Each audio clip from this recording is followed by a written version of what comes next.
Bonjour à tous. Des hommes d'affaires italiens souhaitent investir dans plusieurs secteurs d'activité en Côte d'Ivoire. Ils ont été reçus aujourd'hui par le Premier ministre. Ils ont présenté à Daniel Cablon-Duncan leur projet et se sont informés des mesures pour faciliter leur implantation dans le pays. Dans le domaine des ressources halieutiques, une rencontre s'est tenue pour appuyer la pêche en Côte d'Ivoire. L'Organisation des Nations Unies pour l'alimentation et l'agriculture FAO sensibilise des institutions publiques et privées sur le sujet. L'excision, une pratique interdite mais toujours pratiquée au Kenya. De jeunes Kenyans sont envoyés en Tanzanie et dans les communautés somaliennes où l'excision est toujours courante. Bienvenue, merci de nous rejoindre pour ce nouveau journal sur RTI 1. Conseil des ministres hier mercredi au palais présidentiel, il en ressort la reprise des mesures de vigilance et de protection contre le virus Ebola. Le gouvernement a également annoncé des mesures afin de faciliter l'accès des petites et moyennes entreprises nationales au marché public. Viviane Aïma. Le développement des entreprises locales. Le sujet était à l'ordre du jour du Conseil des ministres tenu ce mercredi 15 juillet au palais présidentiel sous la présidence du chef de l'État, le président Alassane Ouattara. Face au constat peu encourageant des entreprises ivoiriennes majoritairement peu compétitives, le Conseil a pris des mesures importantes visant à faciliter leur accès au marché public. En Côte d'Ivoire, 90% des entreprises sont des PME qui contribuent fortement à la création de la richesse nationale, qui contribuent à la création d'emplois. Malheureusement, toutes ces PME ne dégagent que 20% de la richesse nationale. Ainsi, donc, certaines dispositions du Code des marchés publics ont été modifiées pour prendre en compte les difficultés qu'affichent les PME. Les principales décisions sont les suivantes. Faire en sorte que 30% des marchés publics soient réservés aux PME nationales. Il s'agit également de faire en sorte que les procédures de passation de marché soient allégées. Il s'agit de réduire le coût financier pour les PME en réduisant notamment le taux de cautionnement provisoire qui va passer grosso modo de 3% à 1,5%.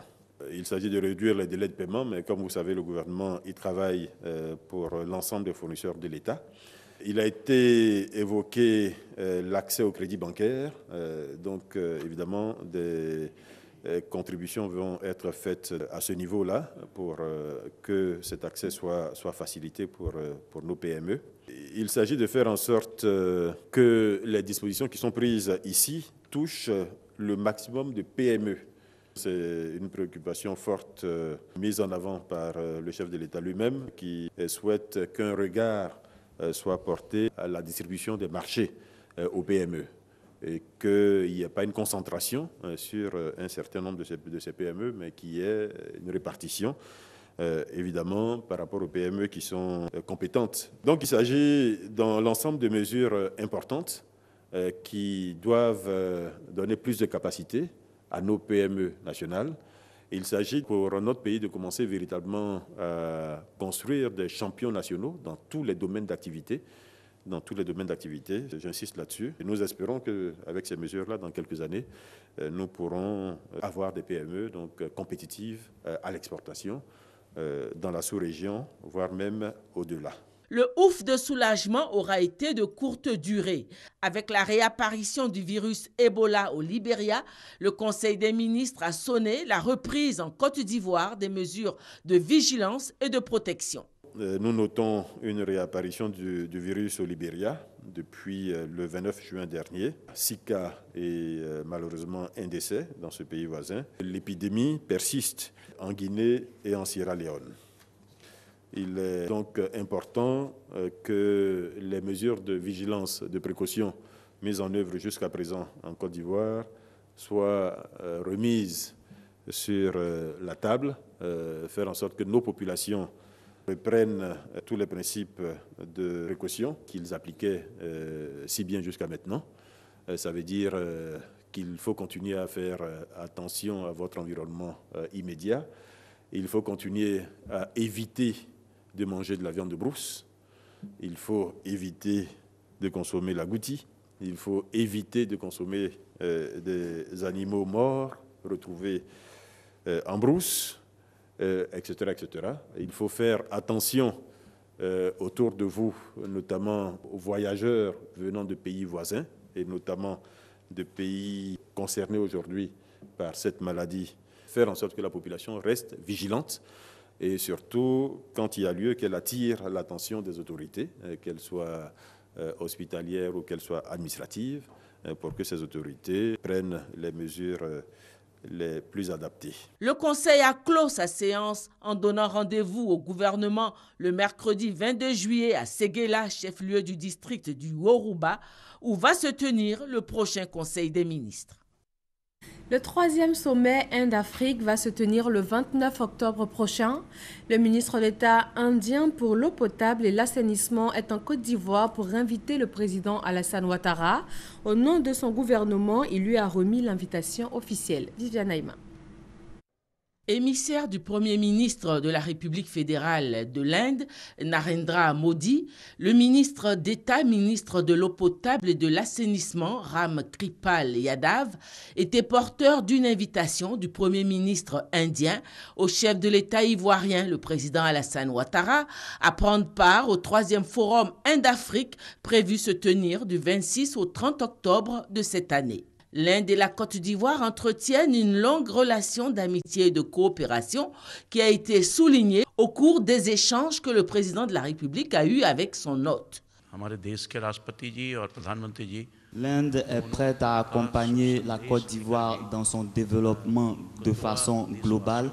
Nous sommes vivement enthousiastes à investir dans le domaine de la route, de l'irrigation, de l'eau, des grands travaux, de sorte à ce que dans notre coopération, un bénéfice commun puisse en ressortir pour l'Inde et la Côte d'Ivoire.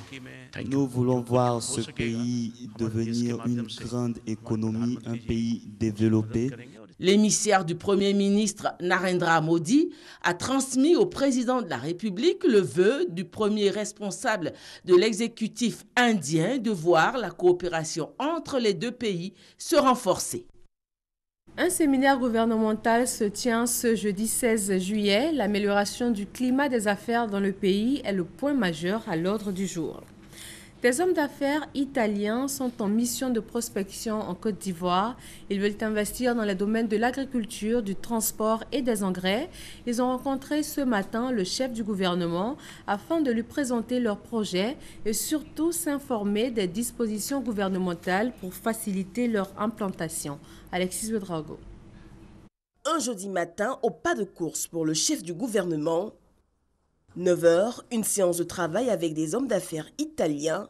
Ils veulent s'installer en Côte d'Ivoire. L'intérêt pour nous, d'une part, c'est d'être absolument certain d'avoir une orientation politique sur l'intérêt environnemental d'aller sur des produits à bas impact environnemental et la possibilité éventuelle d'ailleurs d'avoir une implantation au niveau local qui pourra éventuellement servir de base pour des exportations par la suite. Les secteurs de l'agriculture, des engrais et aussi du transport sont concernés. Nos partenaires ont surtout insisté sur leur appui à la SOTRA dans le cadre de la politique de renouvellement du parc automobile.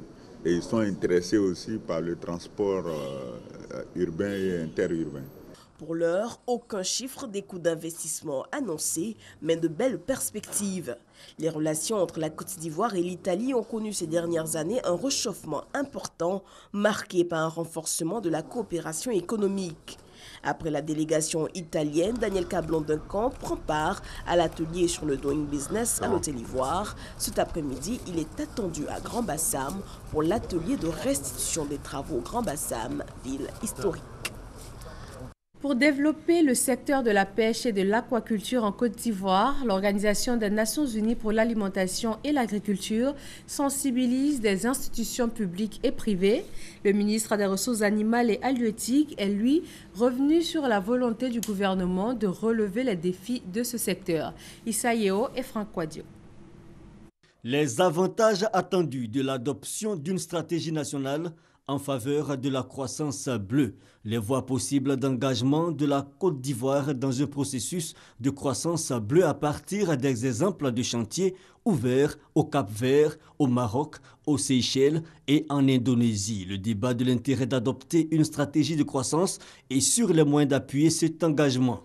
Ce sont autant de sujets abordés lors de l'atelier de sensibilisation des institutions publiques et privées à l'adoption d'un processus de croissance bleue.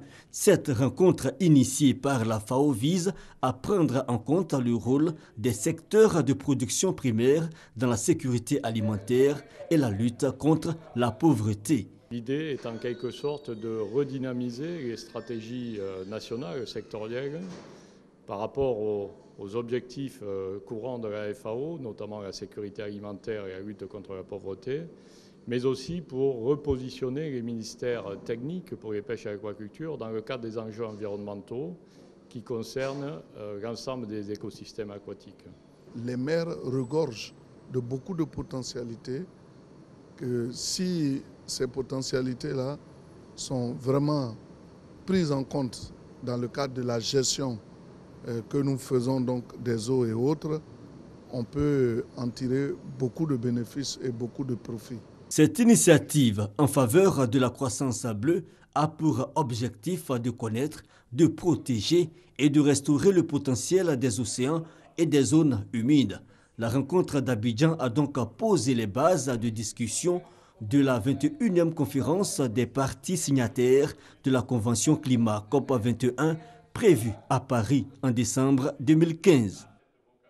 Et dans ce même objectif de préservation de l'environnement, une journée de l'arbre et une semaine du reboisement se tiennent à Mans, dans l'ouest de la Côte d'Ivoire. La direction régionale des eaux et forêts a fait le point de la situation de la forêt dans le district des montagnes. F. Boué. À Mans, c'est dans les locaux de la Direction régionale des eaux et forêts que la journée de l'arbre édition 2015 a posé ses valises. Allocution et message sur la nécessité pour la Côte d'Ivoire de reconstituer son couvert forestier disparu à plus de 80% en un demi-siècle. Si le contexte de dégradation accentuée de la forêt est général en Côte d'Ivoire, ici à l'ouest, la situation est criade. Forêt classée, forêts sacrées, réserves et parcs nationaux, flancs de montagnes, tous dans un état déplorable. La région a subi d'énormes préjudices. Cette situation résulte de l'action combinée d'un système de culture itinérante sur brûlis, d'une intense activité agricole, d'un feu de brousse et d'une exploitation forestière de type minier. L'industrie des montagnes qui avait jadis une végétation de forêt dense sympervirente fait place aujourd'hui à de nombreuses jachères, à des lambeaux de forêts secondaires et à de vastes plantations de cultures pérennes. Puis remédier, acteurs du gouvernement et opérateurs du bois ont donné de la voix pour inciter chaque citoyen à planter son arbre. L'une des solutions pour atténuer les effets des changements climatiques, c'est de replanter ce que nous avons détruit. C'est pourquoi, depuis la création de la société, un accent particulier a été mis sur le reboisement. Je vous invite donc à en faire autant. L'acte est joint à la parole le préfet de la région du Tongpi, préfet du département de Mans, Soro Kaya Jérôme, donne le top départ, suivi de plusieurs responsables des structures étatiques et privées de la ville de Mans. En marge de cette journée, une semaine de reboisement s'est déroulée dans la ville. Les cours de la résidence du préfet, de la préfecture de police et de la base de sécurité de l'Ouest BSO ont été reverdis. À San Pedro, les populations sont invitées à changer de comportement, un message de sensibilisation. En changeant de mode de vie, l'environnement est préservé et tout le monde en sort gagnant. Thérèse Yoboué. De Grand Laou à Tabou, en passant par Fresco, Sassandra et San Pedro, les populations vivant tout le long du littoral sont souvent menacées par l'avancée de la mer. On constate également que l'environnement n'est pas sain. L'océan est constamment pollué. Les ordures jonchent les plages jusqu'aux rues des villages. La déforestation est également pratiquée dans ces localités. Et puis les populations ont constaté que le climat a changé. C'est donc pour les sensibiliser sur les dangers de leurs pratiques que la direction régionale de l'environnement a organisé une journée de sensibilisation à l'occasion de la Journée mondiale de l'environnement des océans décalée. Pour le directeur régional, le colonel Tiessé Tokba, il est temps que les populations adoptent un autre comportement, un comportement éco-citoyen.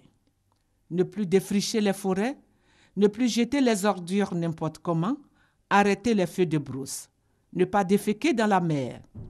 Il leur a demandé également de reboiser, d'entretenir leur environnement. D'ailleurs, les outils d'entretien composés de brouettes, de machettes, de pelles et de dabas leur ont été offerts des mains du sous-préfet, Koué Kapiene. Les populations ont exprimé leur reconnaissance au directeur régional pour l'initiative, tout en promettant de vivre désormais dans un environnement sain. L'université Peleforo-Gon Coulibaly de Korogo et l'université de Liège en Belgique signent un partenariat. Il s'agit pour la Côte d'Ivoire de bénéficier de l'expérience belge, principalement en matière d'ingénierie de production animale et végétale. Christelle Honda et Franck Quadio pour le reportage. L'université Peleforo-Gon Coulibaly de Korogo, jeune institution académique, veut se positionner comme une université d'excellence au plan national et international.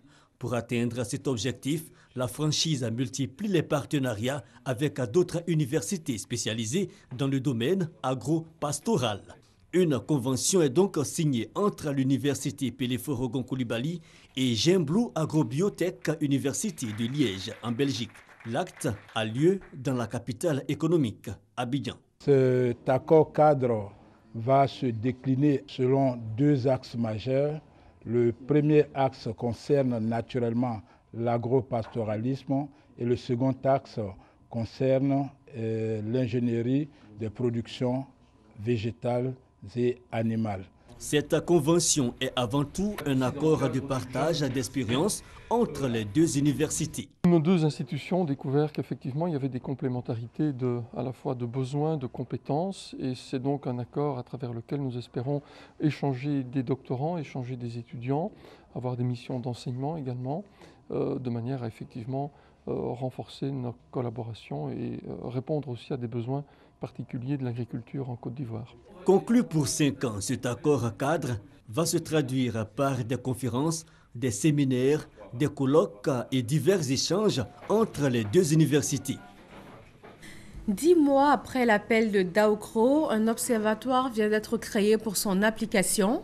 Son cahier de charge, la candidature unique du président Alassane Ouattara, l'alternance au PDCI RDA en 2020 et la naissance d'un parti unifié. Moussa Koulibaly, Christelle Ménan. Réunis au sein de l'Observatoire pour la réussite de l'appel de Daoukro, ORAD, les jeunes du PDCI RDA veillent à la mise en œuvre intégrale de l'appel historique du président Henri Konan Bédié, lancé en septembre 2014.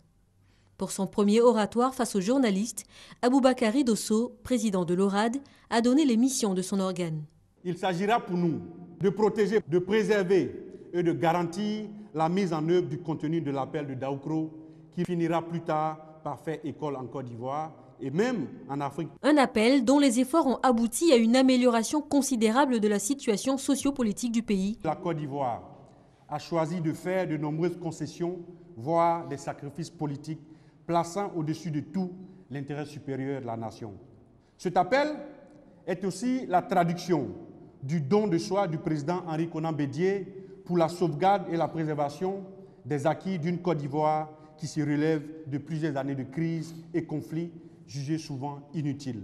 L'Observatoire pour la réussite de l'appel de Daoukro, ORAD, a vu le jour à l'issue d'une assemblée constitutive le 28 juin 2015. Il est un organe de critique, d'interpellation et de propositions constructives pour permettre une meilleure compréhension de l'appel de Daoukro.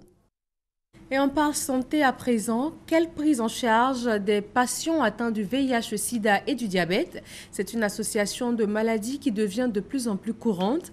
Les enseignants post-universitaires du Syndicat national des cadres supérieurs de la santé ont donc décidé de s'attaquer au sujet. Le reportage de Kader Sogodogo. L'association de maladies chroniques telles que le VIH et le diabète ont meublé la 16e édition des enseignements post-universitaires du Syndicat national des cadres supérieurs de la santé de Côte d'Ivoire. La situation du VIH et du diabète constitue un fardeau pour les personnes atteintes et limite leur capacité fonctionnelle et leur qualité de vie. Une étude réalisée en mai 2015 à Abidjan sur 31 malades victimes de cette association révèle que 77% sont des femmes et 54% d'entre elles vivent en couple. Chez ces patients, le diabète évoluait depuis 5 ans en moyenne et le VIH a été découvert au cours du suivi du diabète. Les voies probables de transmission sont les voies sexuelles et sanguines. Chez ces patients, un dépistage précoce peut assurer une bonne prise en charge. Il y a plus de 370 000 personnes aujourd'hui en Côte d'Ivoire qui vivent avec le VIH. Il y a au moins 12% de la population qui vivent avec le diabète dans notre pays. Le taux de mortalité lié à ces deux maladies sont très élevés. Donc il existe des programmes qui sont sur place, qui luttent contre ces deux maladies. Cette année, le nombre de participants aux enseignements post-universitaires a atteint 314. Un record et une réelle note d'espoir pour le SINACASI. Aujourd'hui, nos participants ont appris beaucoup de choses qui vont leur permettre d'être opérationnels encore et efficaces sur le terrain.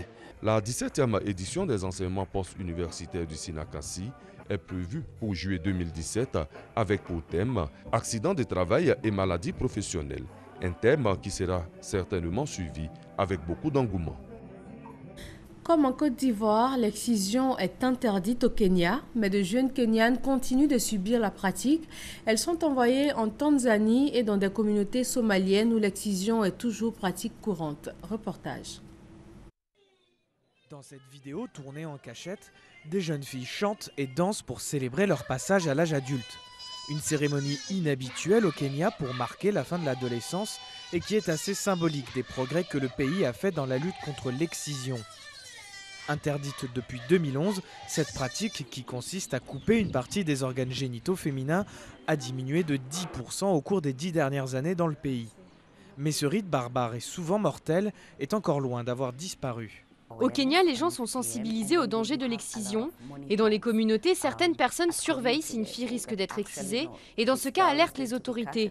Ce que certaines familles font à présent, c'est emmener les filles en Tanzanie pour être excisées. Grace a multiplié les allers-retours entre la Tanzanie et le Kenya pour mettre en garde les différentes communautés contre ce problème. Mais il ne se limite pas à la frontière entre les deux pays. À Eastleigh, un quartier à forte population somalienne de Nairobi, de plus en plus de jeunes filles en provenance d'Europe et des États-Unis viennent subir cette mutilation génitale. Selon les médecins locaux, elles viennent souvent de familles somaliennes qui vivent à l'étranger, où les lois réprimant l'excision sont encore plus sévères qu'au Kenya. Nous avons vu des filles qui viennent de l'étranger car elles ne peuvent être excisées là-bas, qui viennent à Eastleigh ou en Somalie pour ça. Et certaines sont plus âgées que celles qui sont ici. Donc lorsqu'on les amène ici, elles rencontrent les autres filles qui leur expliquent comment on les a excisées. Mais avec le développement de programmes éducatifs décrivant tous les effets néfastes de l'opération et la présence de maisons refuges, de plus en plus de jeunes Kenyanes refusent désormais d'être mutilées. Sharon Silantoy s'est réfugiée ici il y a 7 ans, lorsqu'elle a découvert que ses parents souhaitaient la faire exciser. Mais l'an dernier, elle a décidé de retourner au sein de sa communauté. Pour elle, les nouvelles lois en vigueur au Kenya vont désormais la protéger. Ils ont très peur. Aujourd'hui, si par exemple mes parents ou ma mère me disent « tu dois être circoncise » et que je leur réponds « non, je n'ai pas à être circoncise, j'ai le droit de refuser, je pourrais vous dénoncer à la police ». Selon l'Organisation mondiale de la santé, l'excision est toujours pratiquée dans une trentaine de pays d'Afrique et du Moyen-Orient. Plus de 125 millions de jeunes filles en auraient été victimes. Les directeurs du ministère de la Solidarité, de la Famille, de la Femme et de l'Enfant sont formés par le Centre d'éducation à distance. Il s'agit de les rendre plus compétitifs et plus efficaces pour un meilleur fonctionnement des administrations ivoiriennes. Éric Goré et Serge Collier. Les directeurs centraux et départementaux du ministère de la Solidarité, formés au management, ils ont reçu des rudiments nécessaires pour développer leur leadership. Désormais, ils devront gérer leurs équipes avec plus d'efficacité afin d'obtenir d'excellents résultats. Je suis là effectivement pour mettre en place les conditions qui vont leur permettre d'expérimenter un certain nombre de choses par rapport à des thématiques telles que la prise de décision, la négociation, la communication, la gestion du temps et des priorités, le développement du leadership, la conduite du changement et bien d'autres situations encore. Le ministère de la Solidarité, de la Famille, de la Femme et de l'Enfant, initiateur de la formation, attend un changement de comportement de ses directeurs centraux et départementaux dans la gestion de leurs collaborateurs. Pour le directeur du Centre d'éducation à distance de Côte d'Ivoire, la formation continue permet aux décideurs de l'administration d'épouser l'ère du temps. La formation à distance s'impose aujourd'hui de plus en plus comme étant la seule alternative crédible pouvant nous permettre d'accéder à des formations de très haut niveau des contenus, également au niveau de l'approche pédagogique, avoir accès à des consultants qui, en dehors de cette formule, n'auraient pas pu venir chez nous parce qu'ils sont trop occupés là-bas, et qui permet aussi de résoudre le problème de la massification des demandes, des besoins, et qui permet surtout de s'ouvrir sur le monde. Le centre d'éducation à distance existe depuis 2000. Une de ses missions, renforcer les capacités des décideurs du secteur public, privé et de la société civile. Autre formation, la Jeune Chambre internationale Abidjan Lagune apprend à des jeunes Ivoiriens à initier des activités génératrices de revenus. Ils ont appris les rudiments afin de démarrer des activités et se prendre en charge. Herman Yamia. Membre de la Jeune Chambre internationale Côte d'Ivoire, la Jeune Chambre internationale Abidjan Lagune, dirigée par Koulibaly Awa Salimou, fait de la formation son cheval de bataille.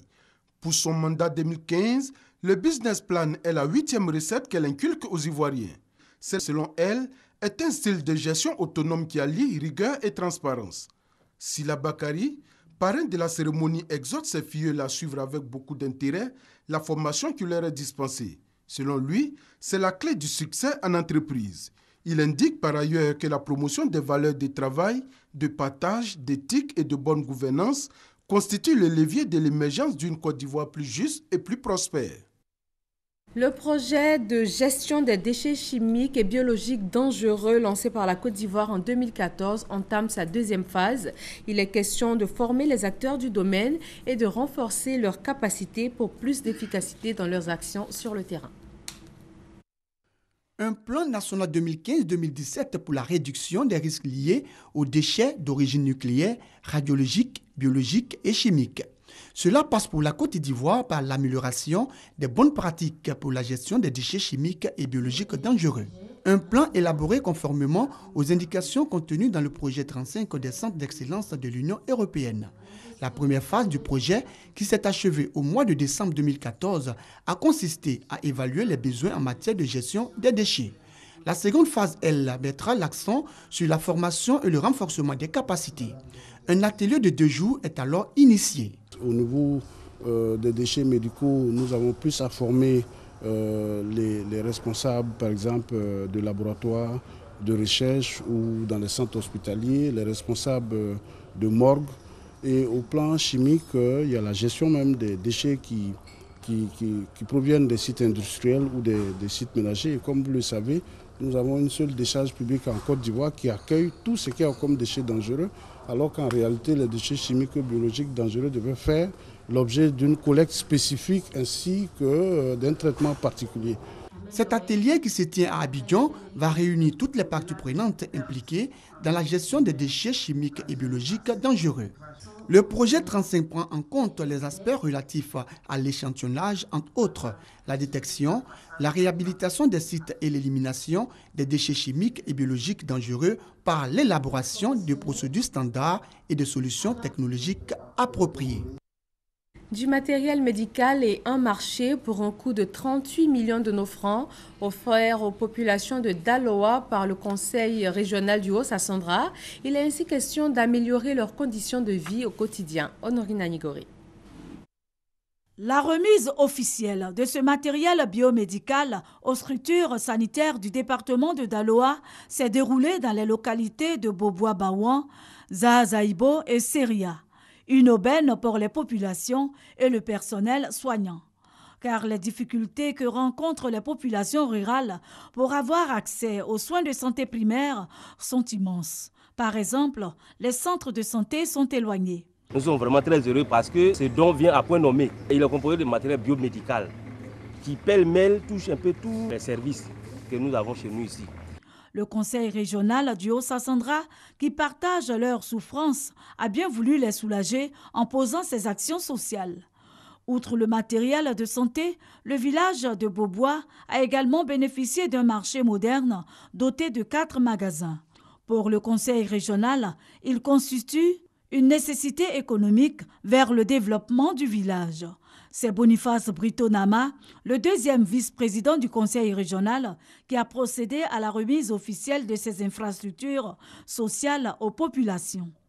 Il a révélé que le président du conseil régional, Alphonse Diegué-Madi, a fait de la santé et de l'éducation son cheval de bataille. Les populations ont exprimé quant à elles leur gratitude aux donateurs pour ces actions de développement. Elles ont promis d'en faire bon usage. À Duékoué, la coopérative agricole de Kranza-Doukou investit dans le domaine de l'éducation. Elle a fait don d'écoles à ses différentes sections. Les enfants de ces agriculteurs auront plus facilement accès à l'école dès la rentrée prochaine. Thérèse Yoboué. Cette école primaire, dans les 7 sections de la coopérative Copac de Kranza-Doukou, du matériau de construction pour l'école franco-arabe, tels sont entre autres les dons en faveur des populations par la coopérative Copac de Kranza-Doukou dans la sous-préfecture de Diokoué. En faisant le bilan de leurs activités, les responsables de la coopérative ont évoqué les difficultés des coopérateurs pour l'évacuation de leurs produits. Aussi, souhaitent-ils le reprofilage des pistes villageoises. Malgré ces difficultés, la Copac a collecté pour cette campagne plus de 3000 tonnes de produits. Le sous-préfet de Gbapleu a salué la performance de la coopérative. Il a exhorté les producteurs à cultiver l'esprit de paix, de tolérance à l'approche des échéances électorales. Et c'est tout pour ce 13h. D'autres informations sur les www.rti.ci. Merci de nous avoir suivis et très bon après-midi sur RTI 1.